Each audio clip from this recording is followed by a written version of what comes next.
Ngayon mga kapatid, I want to discuss on the importance of joining mga technical presentation, symposium, um, conferences for professional advancement. There are things that I would like to discuss here pero hindi ko man siguro ma-discuss lahat, pero at least I can share some of the input, no, na kailangang intindihin ng mga kasamahan natin sa industriya. Bakit kailangan nating pumasok? There is one thing that I would like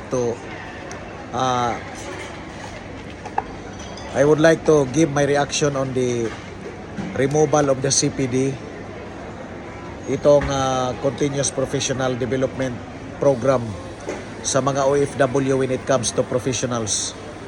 This is one of the reason na hindi na masyadong pumapasok yung mga Filipino professionals sa mga organizational meeting and seminars. It is because yung CPD tinanggal. Ang CPD kasi kailangan mong ma-reach yung isang CPD para when you renew your PRC registration or renewal of your PRC ay mai-consider pa rin dahil meron kang mga CPD, meron kang mga programs na nakuha. Ngayon, ang ginawa nila, ang kailangan na magpakita ng mga CPD points ay yung mga taong mga professionals na nasa Pinas.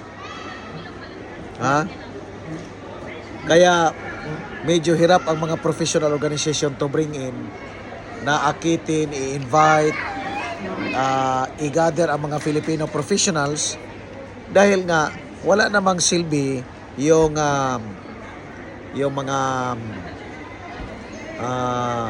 CPD points.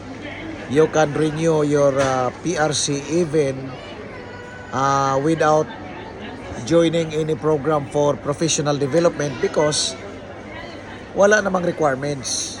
Alright. Now, tandaan natin mga kapatid, dito sa labas ng bansa, kahit tinanggal ang CPD points, kailangan pa rin nating ugaliin na sumama sa mga professional development program. Bakit? Look, even international certifications like what I have, the Certified Fire Protection Specialist, CAPS program ng National Fire Protection.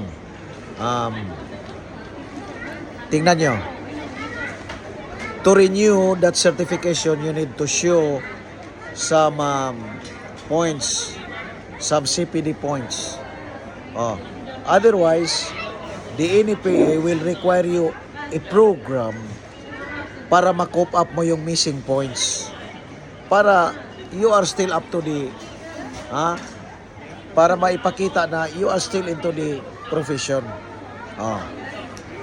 Kaya kung wala kang mga engagement sa fire protection, at least you will show some community program of involvement into a community program such as those professional organizations, joining some risk assessment on certain capacity. Yun yung mga importante mga kapatid.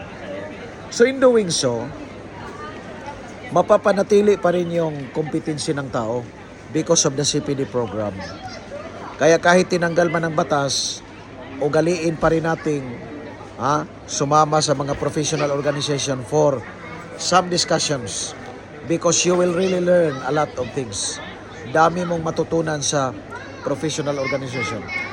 Pangalawa mga kapatid, bukod doon sa CPD, tandaan natin na we need to be friends. Not only among our closest friends, but we have to extend friendship doon sa mga kasamahan natin sa industriya na nasa ibang kumpanya.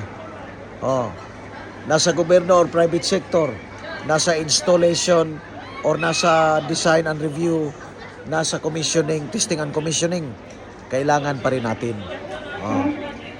Kasi Maraming mga dahilan. Una, hindi naman tayo permanente sa ating profesyon or possession. Ngayon, nasa design ka. Ngunit pagdating ng panahon, ano mang mangyari sa kumpanya, because there is one thing permanent in this world, and that is the permanence of change. Sinabi na yan ni Confucius, sinabi na ng mga matatalinong tao na there is only one thing permanent. So, kahit itong ating profession man, ang ating posisyon sa kumpanya ay magbabago. So we need to have friends because after all, pag matapos na yung installation ninyo, matapos na yung kontrata ninyo, you have somewhere to go. Marami kang kaibigan na makontak, marami kang mapagtanungan na baka sa organisasyon nila ay may bakante, at least makapasok ka. Yun ang pinaka-importante. You can request them to put your CV forward for reconsideration. Baka kailangan nila yung talent mo. So without this, kung makipagsapalaran ka lang dyan sa mga email na pinapadala na nangangailangan ng ganyan, marami ka kasing kalaban. But napakaiba kung kasama mo sa profesyon, kasama mo sa industriya, kasama mo sa isang organisasyon na magdadala ng CV mo, dadalhin doon sa director, ibang klase yun. Pero gagawin lang yan sa mga special friends.